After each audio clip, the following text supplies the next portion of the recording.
Анализата за родот во медиумите во 2019 година, во која за прв пат во држава се направи квантитативна и квалитативна анализа на третманот на родот во емисиите за деца, опфати вкупно 520 емисии за деца, имитувани на програмските сервиси на МРТ-1 и МРТ-2, програма на албански јазик, и 5 национални терестријални комерцијални телевизии, телевизија Алфа, Канал 5, Сител, Телма и телевизија Алсатем. Текстот на анализата во целост е веќе објавен на веб страната на агенцијата www.avamo.mk во посебниот банер Родот и медиумите на македонски, албански и на англиски јазик. Генерално таа покажува дека повеќето телевизии немаат јасно осмислен концепт за тоа на кој начин и преку кои програми им се обраќаат на децата и не водат сметка за тоа, својата идна публика да ја култивираат од мали нозе. Од анализата произлегоа клучните забелешки дека јавниот сервис води планирана и осмислена програмска политика во однос на детската популација, но оваа констатација многу повеќе важи за МРТ-1, отколку за МРТ-2, програма на албански јазик, во однос на програмите на комерцијалните терестријални телевизии на државно ниво.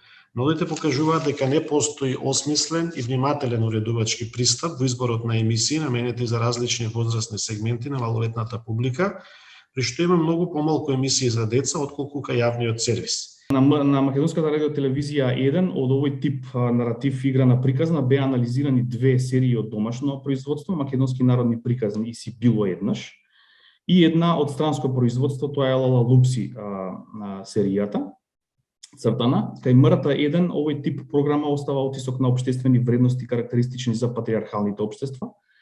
Бракот и семејството, семејната поставеност е хетеронормативни, се разбира, соодветно на типот на рамка што ја имаат овие емисии, и тие се патриархални категории и не дозволуваат одстапување. Занимањата и преокупациите на машките ликови се доминантно врзани за јавниот домен, женските ликови се доместифицирани пред се, ограничени на приватниот домен. МРТ-2 на албански јазик има концептуално е многу недефинирана оваа програма. Можеше да се заклучи дека тие се базирани најчесто на интернационализирани наративи од типот на приказните на браќата Грим, Ханс Кристијан Андерсен, кои што со себе носат општествен етос кој е несензитивен за современите прашања на родовата еднаквост и недискриминација. Двете серии од странско производство се всушност мултиплатформски комерцијални производи, имаат потенцијал да прават конзумеристички притисок врз малата публика. Наодот од 5 плюс фамилија е целосно спротивен на сето она што го кажав претходно. Ова е главната серија во рамките на овој жанр на македонската радиотелевизија, и дел од ликовите во неа се деца на разведени родители, што точно го представува светот надвор од медиумот. Се појавуваат ликови кои играат деца од дом за деца без родители, се зборува за интергенерацијски конфликти во рамките на семејните состави, многу важно. Ова ги деконструира, многу важно за развивањето на критичката свест, медиумската писменост воопшто. Ова ги деконструира традиционалните представи за семејството, иако во содржината истражувањето не детектираше присуство на истополови заедници. Ликовите се во постојан контакт со културното, искуствено и родово другите, што ги тера да ги преиспитуваат своите вредностни позиции за светот околу нив. На приватните телевизии беа анализирани исто така наративи и играни приказни, кои што како што сега може да се види, целосно исто така се окупирани од македонски приказни и таков тип на програма од македонско домашно производство. Наративите и играните приказни кај ТВ Сител и ТВ Канал 5 се целосно свртени кон рецидивни општествено вредностни карактеристични за патриархалните општества. Бракот и семејството се безпреговорно хетеронормативни и патриархални категории. И овде занимањата и преокупацијата на машките ликови се доминантно врзани за јавниот домен, обратно кај жените. Меѓутоа во оваа програма беа посведочени и повеќе инстанции на физичко и символичко родово натопено насилство, кое што во програмата е сериозно нормализирана појава.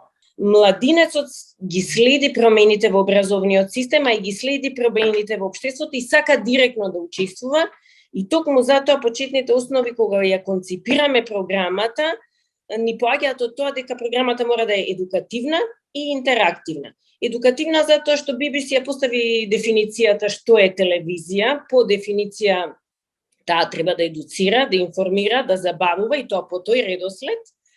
Се разбира, а интеракција токму заради овој втор факт што го кажав, потребата на младиот да биде дел од збиднувањата, а не да биде пасивен гледач. Ете, тоа е разликата меѓу телевизијата и социјалните мрежи, затоа што во социјалните, кога е закачен на социјална мрежа, младинецот сам учествува во креирање на производ, директно го коментира, вклучен е во сето тоа. И токму заради тоа побаравме нови квалитетни содржини. И тука се, еве, ќе ги спомнам Зоки Полки, за 5+ веќе сте анализирале светот на BBC емитува на македонската телевизија, освен на YouTube и така натаму. Не знам, може би ќе покаже некои други забелешки, но сакам да кажам, ваквите анализи ни требаат постојано, затоа што ние немаме друг водич. И затоа ние тука Агенцијата за аудиовизуелни медиумски услуги, ние немаме друг репер, не можеме за детска програма, не можеме да се ориентираме само по рейтингот. Ако јавниот сервис продуцира и емитува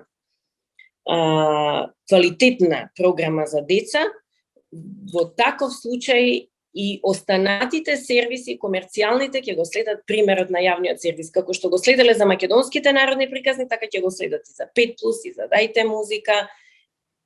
Промоцијата, поддржувањето, повторувањето, утврдувањето на патриархалните вредности и норми или на традиционалните вредности и норми, кои што апсолутно не се адекватни на денешниот контекст, на некој начин се поддржува тој систем на опресија, на доминација и тоа предизвикува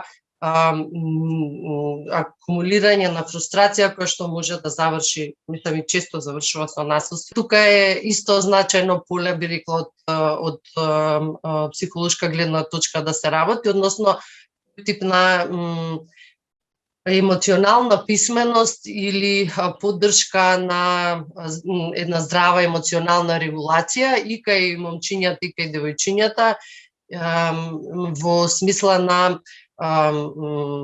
запознавање со емоциите, учењето на нашиот и телесен и секаков јазик емоционален и начинот на кој што тие емоции и ги креираат односите, односно како се носиме ние со емоциите и едни со други. Виртуелно или реално, правилата се исти. Да бидеме медиумски писмени. Денови на медиумска писменост за децата и младите од 22 до 29 ноември. Откри повеќе на www.mediumskapismenost.mk.